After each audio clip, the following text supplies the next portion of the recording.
প্রার্থীদের প্রাথমিক তালিকা প্রকাশের পর রাকসু নির্বাচনে বাড়ছে ভোট উৎসবের আমেজ। পুরো দমে মাঠে নামছেন প্রার্থীরা, রয়েছে পাল্টাপাল্টি অভিযোগ। বিভিন্ন সংগঠনের পাশাপাশি সরব একাধিক স্বতন্ত্র প্যানেল। ভোটাররা বলছেন শিক্ষার্থীদের কণ্ঠস্বর হতে পারবেন এমন প্রার্থীকেই ভোট দেবেন তারা। মতিউর মুর্তজার তথ্যচিত্রে ডেস্ক রিপোর্ট।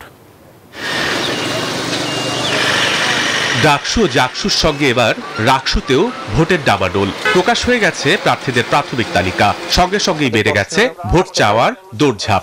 হয় ফাঁকা পদগুলো ফাঁকা থাকবে, না হয় এরই মধ্যে প্যানেল ঘোষণা করেছে বিভিন্ন সংগঠন। তাদের পাশাপাশি স্বতন্ত্র প্রার্থীরাও গড়ে তুলেছেন একাধিক প্যানেল। ভোটারদের কাছে যাচ্ছেন সবাই।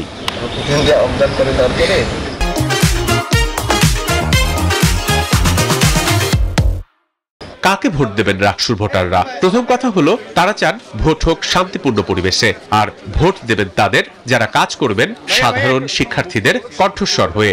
যারা হচ্ছে যে সবসময় ন্যায়ের পক্ষে থাকবে এবং অন্যায়ের বিরুদ্ধে আমাদের অধিকার নিয়ে কাজ করবে, তাদেরকে আমরা ভোট দেব। আমি মনে করি 24-এর গণঅভ্যুত্থান পরবর্তী সময় রাজশাহী ইউনিভার্সিটির স্টুডেন্টরা এমন কাউকে নির্বাচন করবে যারা পলিটিক্যালি অ্যাবাইন না। প্রার্থীরাও মেলে ধরেছেন প্রতিশ্রুতি অঙ্গীকারের ফুলঝুরি। নির্বাচন কমিশনের বিরুদ্ধে আছে নানা অভিযোগও।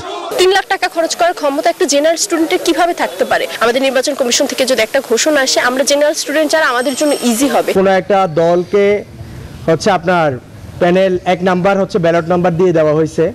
তো এই জিনিসগুলো নিয়ে অনেকের মনের মধ্যে অনেক বিভ্রান্তি দেখা গেছে। এসব শিক্ষার্থীদের সাথে কিন্তু আমরা এখনো ওইভাবে কথা বলছি এবং আমরা ভোট যেহেতু এখন আনুষ্ঠানিকভাবে শুরু হয়নি, আমরা চেষ্টা করছি তাদের কাছে দোয়া এবং সমর্থন নেয়ার আর কি। তবে নির্বাচন কমিশন বলছে সুষ্ঠু ভোট আয়োজনে সব প্রস্তুতি থাকছে। প্রাথমিক প্রার্থী তালিকা থেকে যারা বাদ পড়েছেন তাদের সামনে থাকছে আপিলের সুযোগ। আমরা 7 জন প্রার্থীর মনোনয়ন বাতিল হয়েছে। অনেকের ব্যাংক রসিদ নেই, অনেকের সিগনেচার নেই, অনেকের ছবি নেই, অনেকের ডোপ টেস্ট রিপোর্ট নেই ইত্যাদি।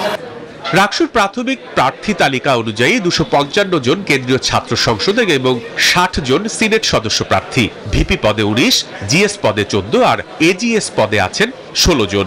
বিভিন্ন অসঙ্গতি থাকায় প্রার্থিতা বাতিল হয়েছে এদের মধ্যে 7 জনের। Desk report, news 24।